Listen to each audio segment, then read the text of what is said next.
วัสดีค่ะทุกคนวันนี้เราจะมาแกล้งคนกันนะคะดูดิดูนี่จ้ะนี่ไงสองเด็กนี่มาเอาคู่ทำอะไรกัน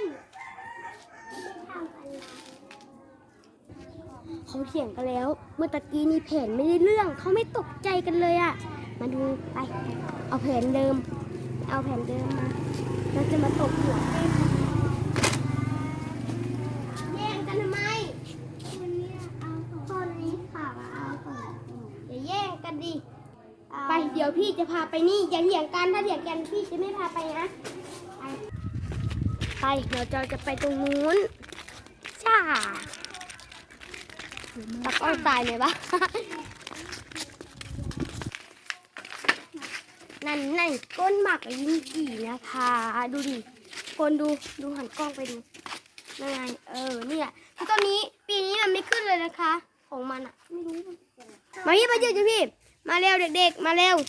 เดี๋ยวทุกคนขึ้นไปเล่นต้นไม้ท่านะเดี๋ยวพี่จะไปเข้าห้องน้ำแป๊บนึงไปทุกคนเมื่อกี้นี้หนูบอกไปว่าให้ทุกคนเล่นต้นไม้จริงเดี๋ยวหนูจะไปเข้าห้องน้ำไปมาดูกันจะมาแกล้งเด็กกันเราจะแกล้งเห็นงูเรือมาแล้วเขาก็จะมาดูแล้วเราก็จะหนีปากเขามาเร็วทุกคนดูดิดูยายคนนั้นดิทุกค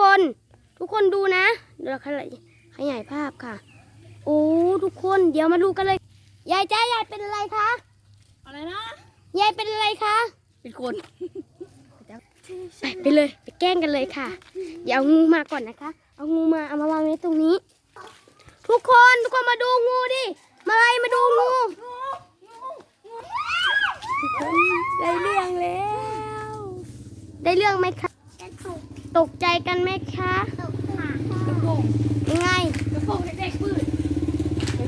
ปืดกระโปรงให้เขาดูดิเราจะมาขอเลขกันนะคะมีแป้งมีสีฮาเล็บ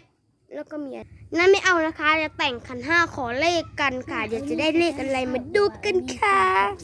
ขอเลขกันนะกำลังขูดนะคะดูดิอู้ได้ไหมคะได้เลขอะไรบ้างพักก่อนเจ้าทุกคนเขาคูดเลขเมื่อกี้เนี่ยได้เลขจริงนะคะโอ้ไม่น่าเชื่อเลยอะทุกคนดูดิได้ไหมเห็นได้เลขไหมเห็นเลขไหมคะทุกคนเดี๋ยวค่ะแต่งขันห้าก่อนค่ะก่อนจะเรียนไม่ครบใครเอาไปนั่นนี่หอม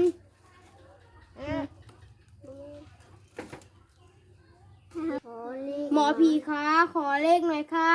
เราจะเอาอันมาถวายเดี๋ยวเอาตังค์ใส่ก่อนดูนะคะ3 ล้านจุดแสน4 ล้านสหรัฐนะคะมาดูกันค่ะเดี๋ยวจะได้เลขไหมคะเจ้าแม่ธรณีคะขอเลขหน่อยค่ะเฮ้ยพี่ไม่ใช่แม่ธรณีอยู่ที่ดินใช่หรอใช่แล้วขอนั้นพี่ธรณีแม่ธรณีคะขอเลขหน่อยค่ะจะได้เลขอะไรบ้างคะขอหน่อยนะคะเลข3 ตัวเดี๋ยวถือขวดจะเอาเงินเธอถึกอยู่แล้วได้ยินเสียงแม่ธรณีด้วยอ่ะทุกคนคะทุกคนมาดูแม่ธรณีกันมาไว้มาดูเลขกันค่ะทุกคนแม่ธรณีทำไมอยู่เทิงนู้นอ่ะทุกคนดูดิดูแม่ธรณีคะจะได้เลขอะไรคะ771ก็แล้วกันมาช่วยกูลงทีจะต้อง771ได้จริงไหมเนี่ยมาดูเลขกันเอาแม่ธรณีลงต้นไม้ไม่ได้เหรอลงไม่ได้เหรอทุกคนดูขันห้าที่เราแต่งกันค่ะทำไมมีแบงค์3 ล้านด้วยวะมีแบงค์300ด้วยอ่ะทุกคนดูดิทุกคนขูดเมื่อกี้ทำไมเลขมีอยู่ตรงนี้อ่ะทุกคนนี่นะคะ771ทำไมได้จริงอ่ะ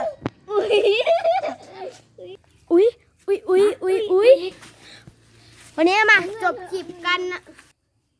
ทุกคนคะวันนี้ก็จบคลิปกันแล้วนะคะก็อย่าลืมกดไลค์กดแชร์กด Subscribe ด้วยนะคะจะได้ไม่พลาดคลิปที่พวกเราโคนี่คลิปแรก EP 1นะคะเดี๋ยวเรามาเจอ EP 2กันบ๊ายบายมาดูอีกคลิปที่2นะคะเราจะแกล้งกันค่ะ